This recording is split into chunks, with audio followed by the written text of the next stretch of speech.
before the Enikopie, Ewo, a Yepokwasi highway, so a ye Pentacle Junction, any farmer Junction, in Finfin baby, a hono, a fuama, a car, a yam nipa, or the support power, Sansuna accident, Ecosu or Hopa.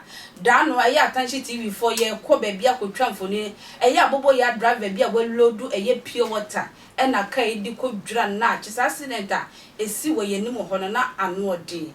NDC for saying somewhere costly, and no dreamty, one more bob woman, a quay one more dear monse kind of my son, your way china, could ye did dear, one more the real more echo does, sir, so we would crash say I pay, not to say a knee, I see quaya o bound who and nimble cheap, one more cordo a crackle, NDC penny power denim, a war agape abricuma, a ya sell mema, or that hand or no cassa, no hobo mubia or Jramudin. Attention TV, very matter, any needing come on, my Indian.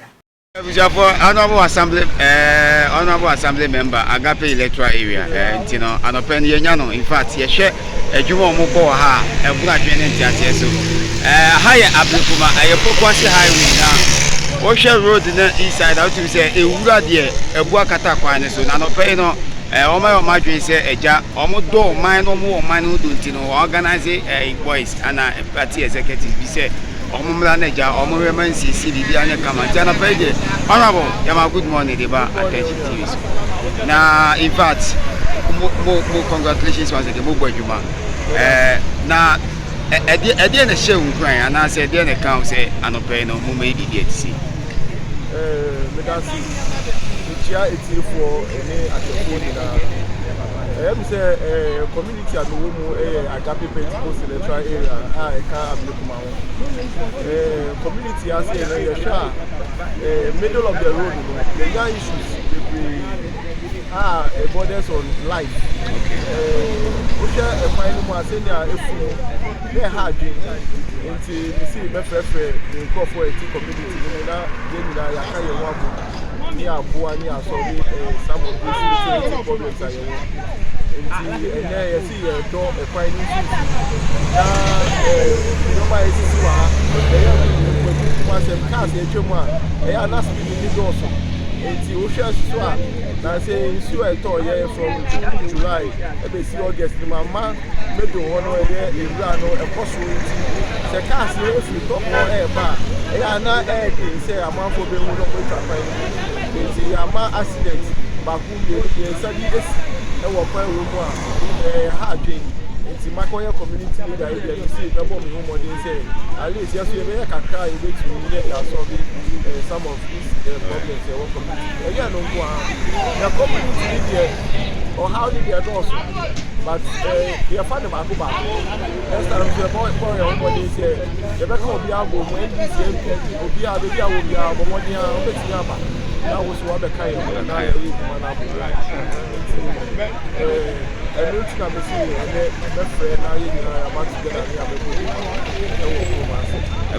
yes, your time with TVB mono, the honorable Abbey, no, yeah, I'm not going to go to honorable. Assembly my bedroom, I feed ye and say dear, Ebekasa. Sansuna secretary and as a Trotronia. Wada no ewo Anyaa sotium electoral area hono wano so e de experience kakra na say wodo wo ma e man o man nyina ene sa famok ne Agape area ha ne ekoso na no ono so e de ne sembotanti a wo mo kodi sa adwuma no eho ma yenti ono so very much an ne di nkomo yenti mra and the duty of the party was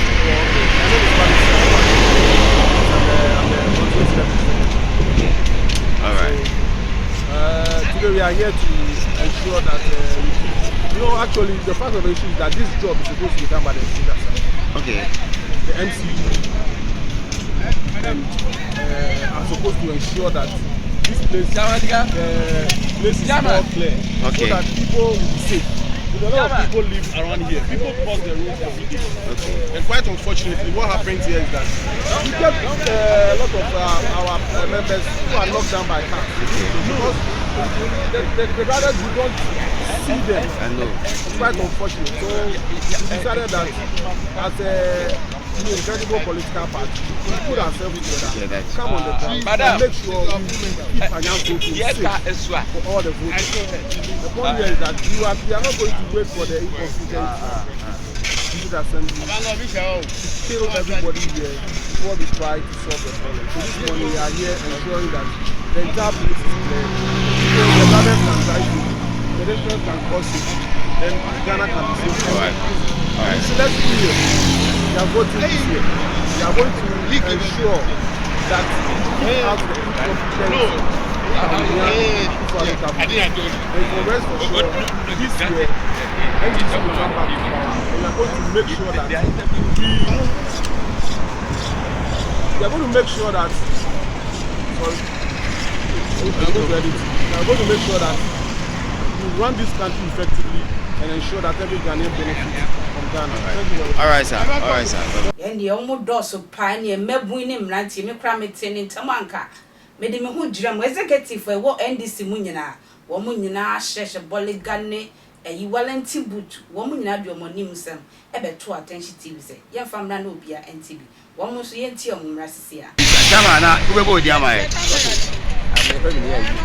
Nia ya ipi. E ba cho wo ye die o party na. All right. Okay, now again a shame na there a mamu BBC because at least yeah and there who said BBC. All right.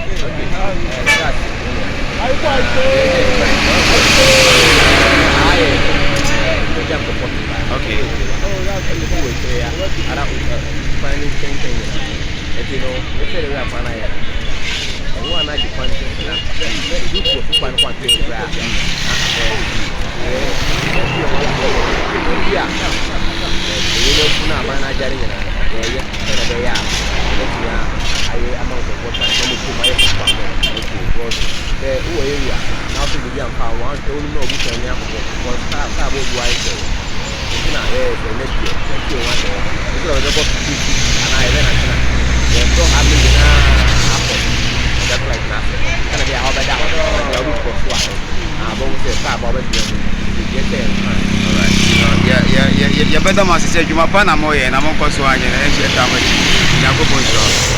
All right, okay, mama. Eti ye hwe adwuma e koso ati say ha ye Ablikuma Pokuase highway.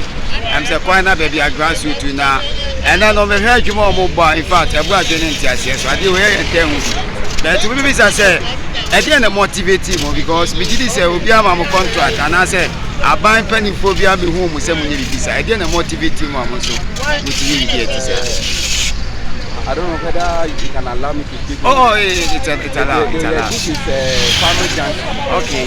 Usufa Farmer Junction. Okay. For some time now, our relatives have been dining here. Somebody is responsible for the training of people.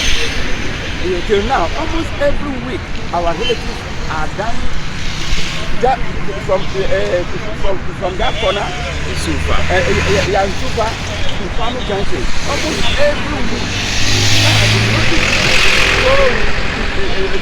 On ourselves that let us utilize our stuff and then clear the leak so that at least when car is coming, you can also see just to reduce what has been happening here. All right, sir. That's what we are so doing. you are doing it for the safety of the people. For the safety of our relatives. All right. That's what we are doing. Thank you, sir. Thank you, sir. All right. So, what's your name? You'd like to mention? I am John Justice. John Justice. Are you the NDC coordinator? All right. Agape Ward. All right. God bless you, sir. I really, you ever say Ubebo the attention TV, you know? Yeah. Chairman Abu. Branch. Okay. Branch B. Okay. In fact, you ba you hear Juma Moba. In fact, Saturday we know. I tell who be bet. We be say, at the end the map, at the end the motivating one. At least we this will be in Tiamoka. I buy be in Tiamoka. One, I'm open. I'm feasible. The date in the shame of Gram with me. Yes, I did. Sure. they are motivated and let's say past month, last month, poverty this month. Nipa would rally actually 5 people are why? Because they run out food. I'm out for the track man.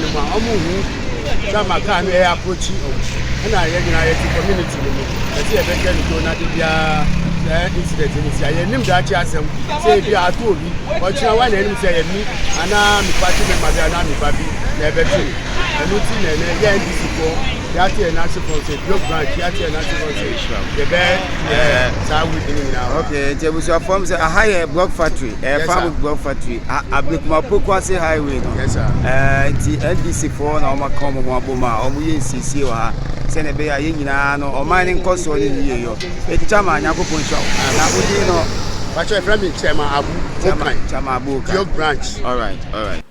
NDC4 na edi sedwuma ewo eye Pokwasi highway so wa wonim se wa fa so da kwan na fu pa NDC4 akokre honya fa ho na hwe kwentwa akra